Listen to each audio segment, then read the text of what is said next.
олардың біздің ғылыми жетістіктер жайлы, ғалымдар жайлы түсінігі сол 20 жыл бұрынғы түсінік. Ой, бізде ештеңе жоқ, жаңағы. Енді кешіңіз өте бір қарапайым тілмен айтайын. Ой, диплом сатылатын шығар деген. Ондай емес қазір. Бізде қазір Қазақстанда ғылым бар ма дегенде бар. Ғалымдар бар ма дегенде бар. Әлемдік деңгейде, орта деңгейдеміз. Жаңа сіз айтып жатсыз, 81-ші орындамыз, 139 елден деп жатырмыз. Сол 139-ға кірмей қалған елдер де көп. Жалпы сол тізімде жоқ елдер де көп.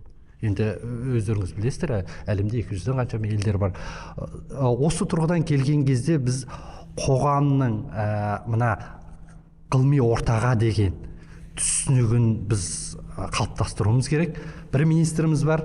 Өткенде біз Талдықорғанда, Қызылордада болдық біз. Құрылтайда болдық.